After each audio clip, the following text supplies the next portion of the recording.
안녕하십니까. 인성강좌 선비가 되는 공부 학교 모범을 중심으로 제7강 시간이 되었습니다. 7강은 제목이 벗을 사귀기입니다. 좀 이따가 제가 좀 자세히 설명하겠습니다만은 배움과 관련해서 지난 6강에서는 스승을 잘 섬겨라. 그러니까 스승을 통해서 그거를 배우는 거. 그 다음 두 번째는 뭐죠? 바로 또래들, 동료들에게서 배우는 것과 관련된 이야기들을 하고 있는 것입니다. 자, 그러면 이 시간에 친구들을 사귀고 어떻게 친구들과 관계를 맺어야 될 것인지 그러한 부분에 대한 우리 율곡의 가르침을 배우도록 하겠습니다.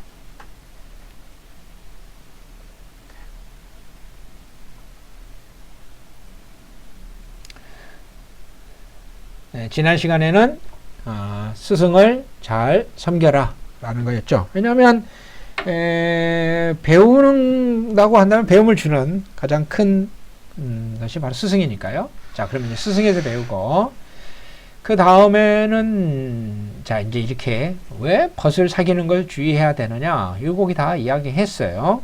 자, 보겠습니다.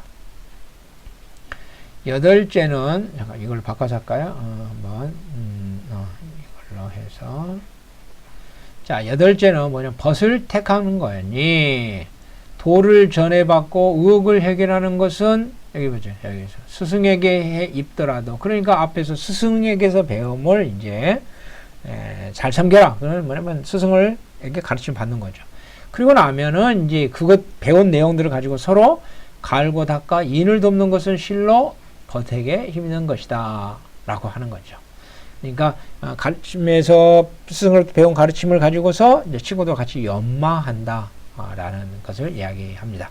그리고 나서 이제 친구들을 어떤 친구들 사귈 거냐 한다는 것에 대해서 이제 그러므로 배우는 사람 반드시 해서 여기 A라고 하는 유형의 친구들, 그 다음 여기는 뭐죠? B라고 하는 유형의 친구들을 이야기하는 겁니다. A라고 하는 유형의 친구들은 사귀어야 될 친구들, B라고 하는 유형의 친구들은 사귀지 말아야 할 친구들에 대한 이야기죠. 한번 사귀는 하는 친구들은 어떠냐? 봅시다. 충성, 신여, 효도, 우애, 강직, 방정, 돈독 이런 사람들을 친구로 사귀는 게 좋겠다. 그래서 잘못이 있으면 서로 경계하고 또 선은 서로 권면하고 또 충고하여 덕경을 다쁨으로써 벗의 윤리를 다해야 한다. 이게 이제 이야기를 한 거죠. 그러면 잘못된 사귀지 않아야 될 친구들은 어떤 관계냐면 마음가짐이 돈독하지 못해요. 독실하지가 않는 거예요. 그래서 뭐냐면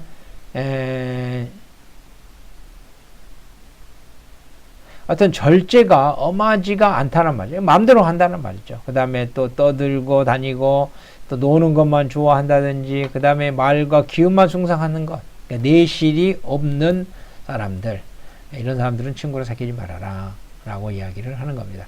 자, 그러면 이 부분에 대해서 한번 조금 더 구체적으로 한번 이야기들을 조금 알아보도록 하겠습니다. 자, 그러면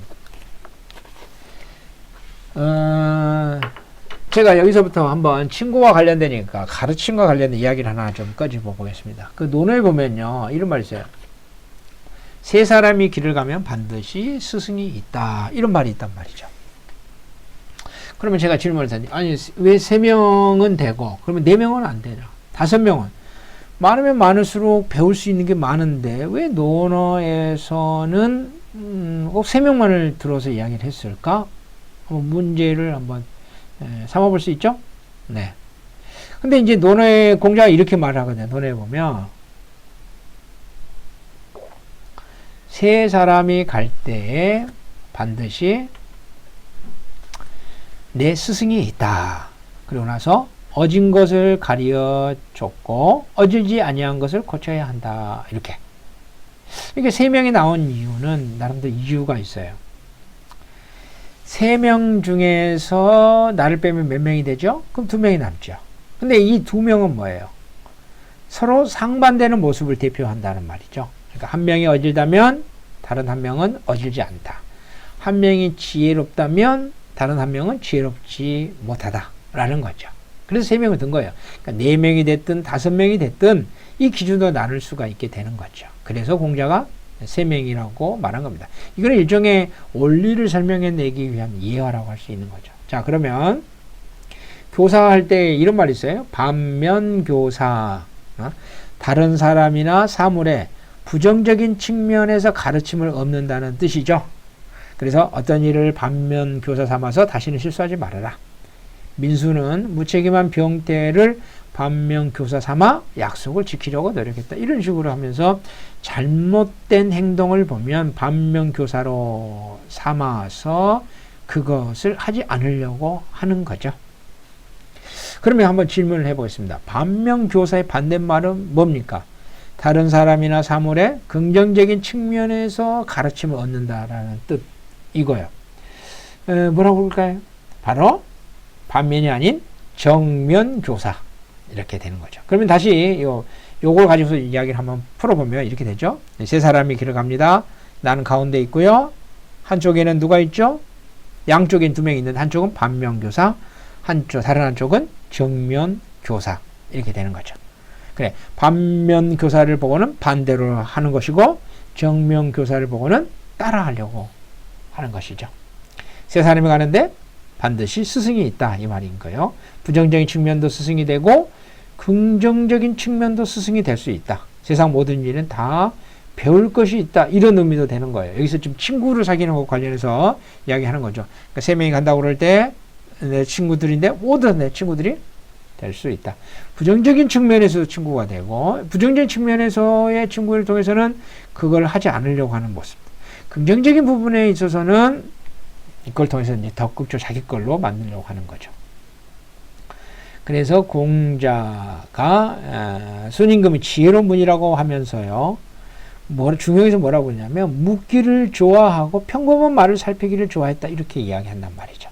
여기서 평범한 말을 살피는 마음 자세는 곧 3사람이 갈 때 반드시 나의 스승이 있다는 말과 서로 의미가 통한다라는 것으로 생각해 볼 수 있습니다. 자, 이게 이제 뭐냐면 제가 왜 이 이야기를 끄집어 왔냐 하면 벗을 사귀는 건데요. 기본적인 구도에서는 벗을 사귀는 것은 뭐냐 하면 스승과 벗, 친구라고 하는 것이 가지고 있는 어떤 내 배움과 관련된 어떤 그 기능적인 측면에서의 다름이 있잖아요. 스승으로부터는 어떤 내용을 전수받은 게 있고 벗을 통해서는 뭐죠? 그러한 것들을 자기로 체화하는 연마의 과정들을 겪어 나간다는 거죠. 근데 이제 우리가 보통 말을 많이 할 때 친구를 가려서 사귀라 이런 이야기를 하는데 그러니까 이 말에 대해서 제가 조금 더 적극적으로 해석을 좀 해보려고 해서 이제 이 말을 가져온 겁니다. 밑에서 조금 더 설명을 한번 제가 해보겠습니다. 여기서 이제 우리가 벗을 갖다가 요즘 잘 쓰는 말로 하면 이제 친구 이렇게 이야기를 할 수 있죠. 친구라는 말은 친할 친, 오래일 구라고 이루어진 한자 말이죠. 그러니까 가깝게 오래 사귄 사이를 이제 친구라고 합니다. 근데 이제 꼭 시간이 오래되어야 친구는 아니죠. 오래도록 친함을 유지할 정도로 정분을 나누고 마음이 통하는 사이라는 그런 의미죠. 단순히 시간적인 의미만 아닌 거죠. 근데 여기서 이제 우리가 친구라고 할 때에도 이 부분에서 사실 좀 적극적으로 해석을 해보는 건데, 보통 또래 집단, 비슷한 연령대의 친구도 있죠. 그 다음에 생각이나 사고가 엇비슷해서 쉽게 친구가 이제 이런 친구들은 이제 생각이나 사고가 엇비슷해서 쉽게 친한 친구가 되는 거죠.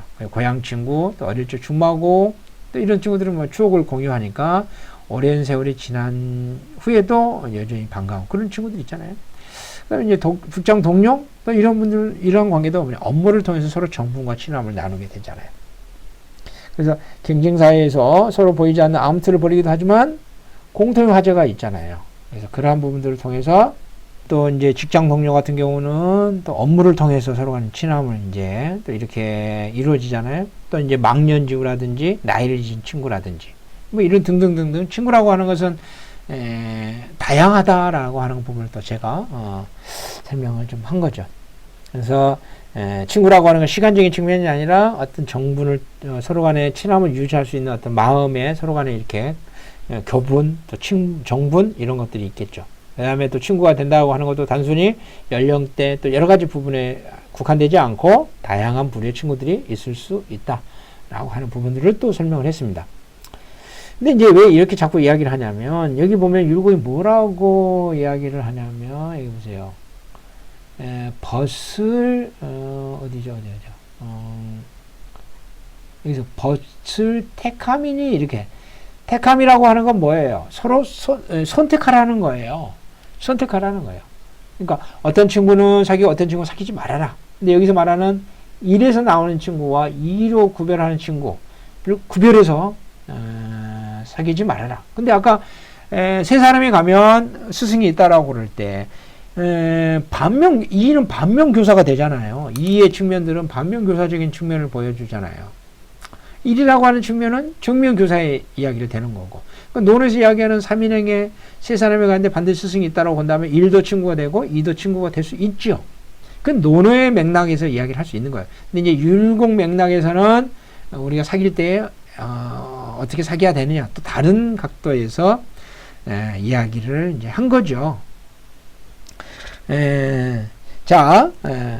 그래서 또 뭐 이 친구 사이에서의 어떤 이제 그런 부분과 여러분들이 조금 충분히 이해는 하시겠지만, 율곡이 한 이 말들을 너무 평면적으로 범범하게 접근하지 않았으면 좋겠다라는 겁니다. 왜냐하면 우리가 이제 율곡이 벗을 가려서 사귀라고 하는 그 맥락은 알잖아요. 그렇지만은 사람을 차별하라는 말은 아니거든요, 또한. 그러니까 같은 반 친구를, 우리 이제 친구들을 같이 중고등학교를 생각해 보면 똑똑한 친구, 야무진 친구, 약삭빠른 친구, 거친 친구, 덜 떨어진 친구, 가난한 친구, 부자 친구, 외국인 친구, 뭐 이렇게 다양하잖아요. 근데 어떻게 이렇게 친구들을 구별해서는 안 되겠죠. 그러니까 그러한 맥락에서 제가 이 율곡의 이야기를 보충하는 것과 관련이 지어서 세 사람이 가는 길에 반드시 스승이 있다는 거예요. 공자가 말했듯이. 정면적인 교사도 있지만 반면 교사도 있다라고 하는 부분들을 여러분이 조금 넓게 이해를 했으면 좋겠다라는 측면에서 제가 말씀을 드린 겁니다. 그리고 또 하나, 이 친구를 사귀는 것과 관련해서 또 중요한 부분이, 이거는 이제 율곡이 한 이야기에 조금 더 넘어서는 이야기인데, 친구를 사귀는 것에는 서로 간에 어떤 끼어듦이 있어서는 안 된다라고 하는 이야기가 나와요. 그게 이제 만장이 맹자에게 물어봐요. 그러니까 맹자가 뭐라고 답변하냐면, 친구 사이에는 끼어드는 것이 있어서는 안 된다. 상대방이 나이가 많다는 생각이 끼어서도 안 되고, 부유하다는 마음이 끼어서도 안 되고, 잘 나가는 사람이 형제라는 것도 끼어서도 안 된다. 오로지 그 사람의 덕을 보고 사귀어야 한다. 이렇게 이야기한단 말이죠. 그러면서 나온 이야기가 뭐냐면, 맹헌자라고 하는 사람이 친한 친구들이 5명의 친한 친구들이 있었단 말이에요. 근데 명언자는 어떤 사람이냐면 고문세가의 자제였어요. 근데 이 5명은 고문세가인지 아닌지 모르겠지만 명언자하고는 등급이 다르단 말이죠. 근데 이 5이 서로 잘 지냈단 말이에요. 왜냐하면 그 사이에서 끼어듦이 없었기 때문이다 라는 겁니다.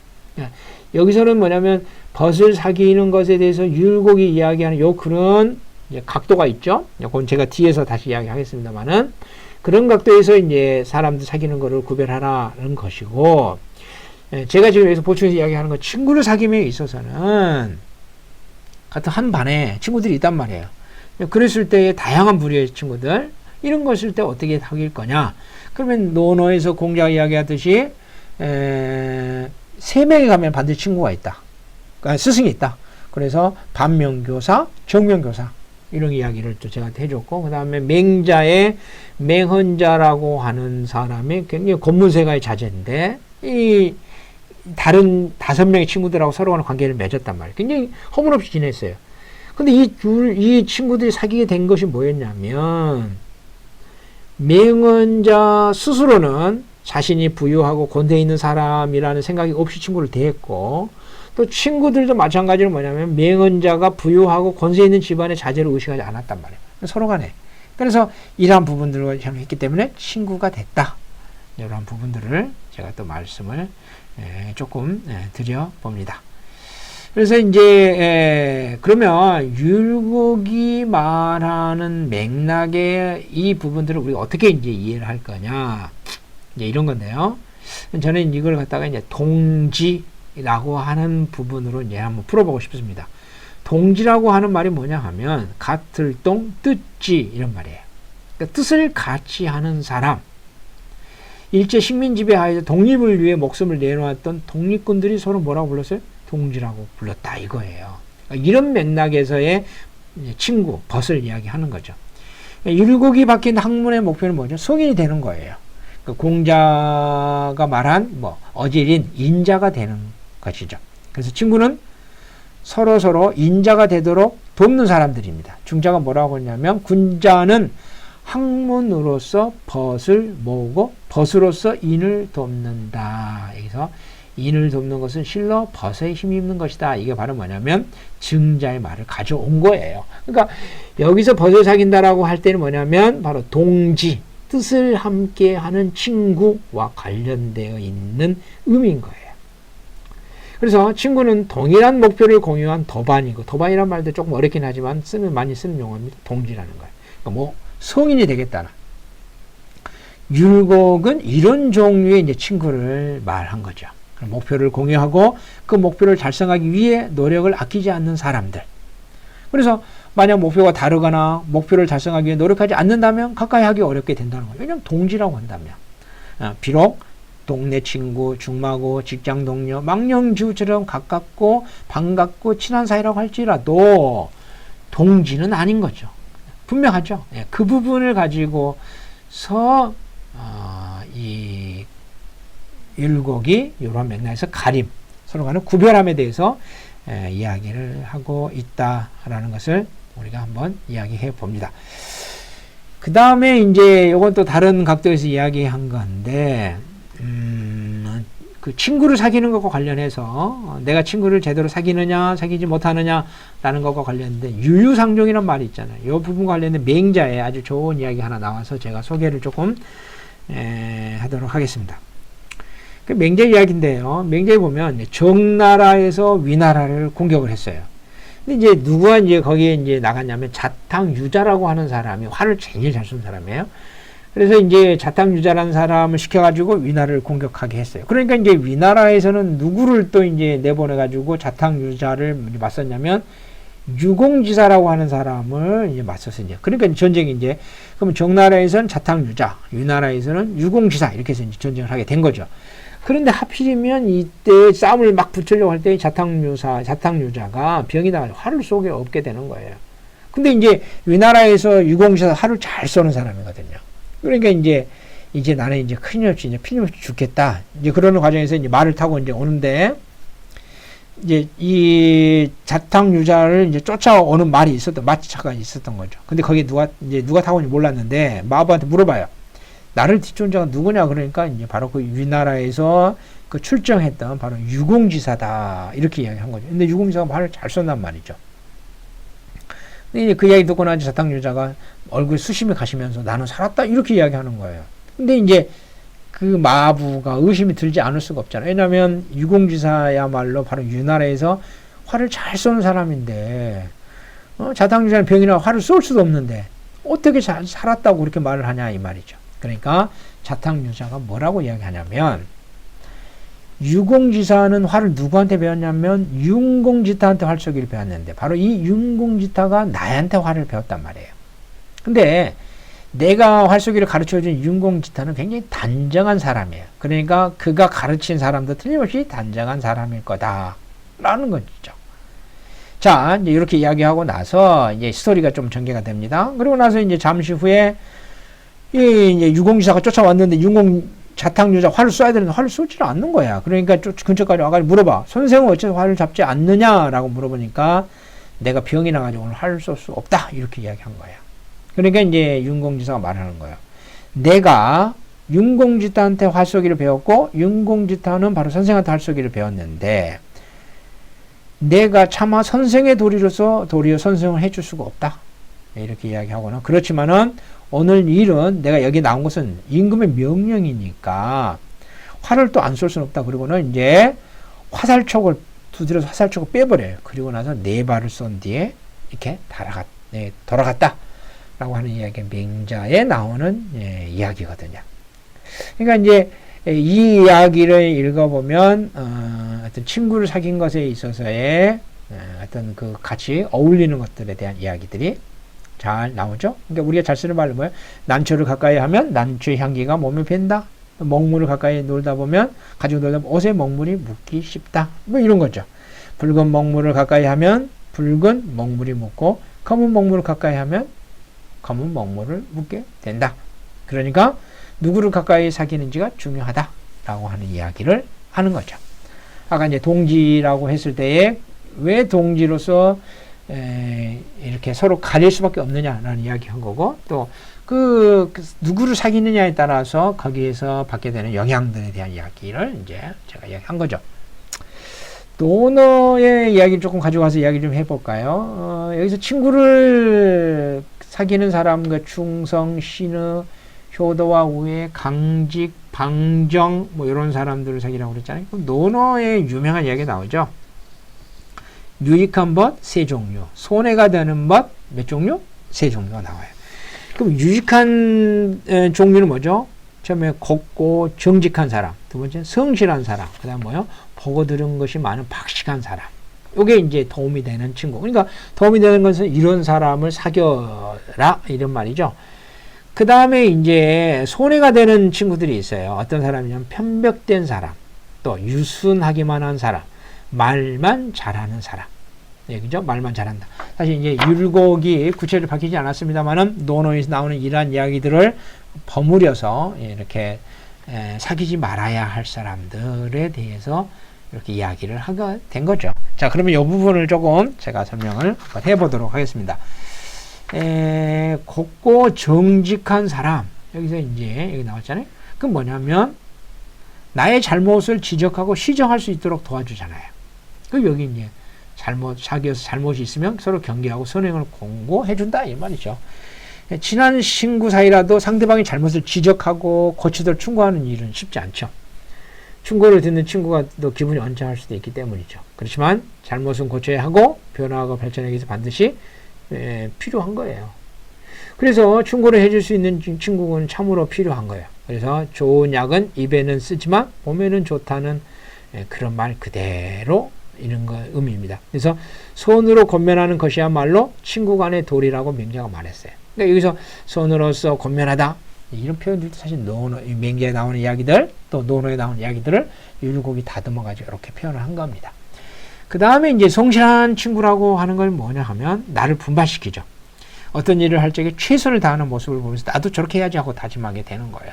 성심성의껏 상대방을 대하고 진중하게 이야기하는 모습을 보면 그렇지 못한 내 자신이 부끄럽기도 하고 또 분발하는 마음이 일어나기도 하는 거죠.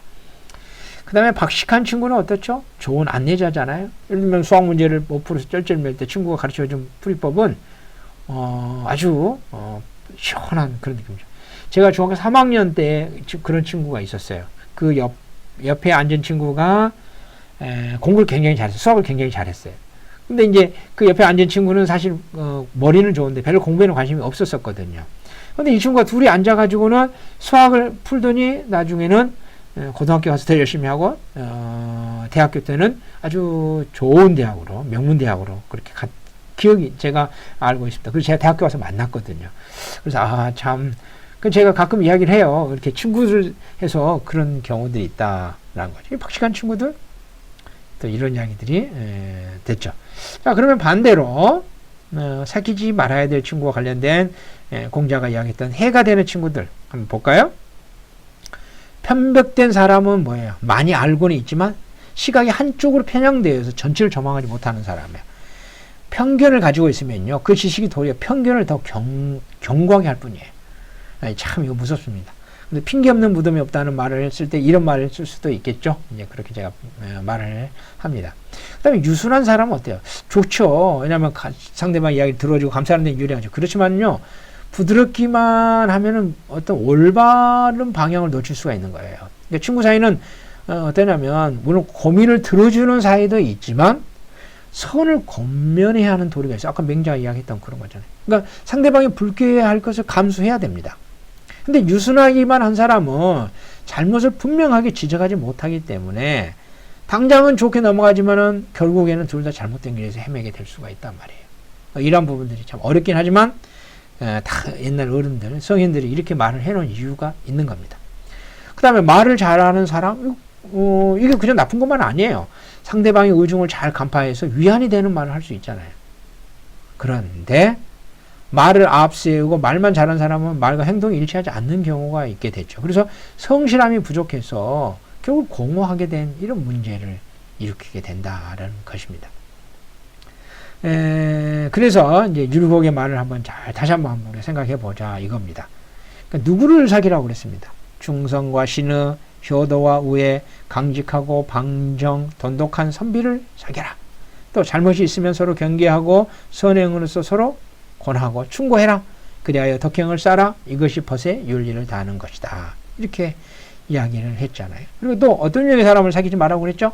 마음가짐이 돈독하지 못하고 자유의 절제가 엄하지 못하여 떠들고 다니며 즐겁게 노는 것만 좋아하고 말과 기운만 숭상하는 자는 벗을 사귀지 말라. 이렇게 이야기를 했습니다. 네, 착각하지 마세요. 친구를 차별하라는 그런 말은 아닙니다. 아까 말했죠? 왜 이런 가려라 이야기를 아시면 되겠고, 마지막으로 한번 여러분에게 묻습니다. 여러분은 과연 어떤 친구를 사귀나요? 반대로 여러분은 과연 어떤 친구인가요?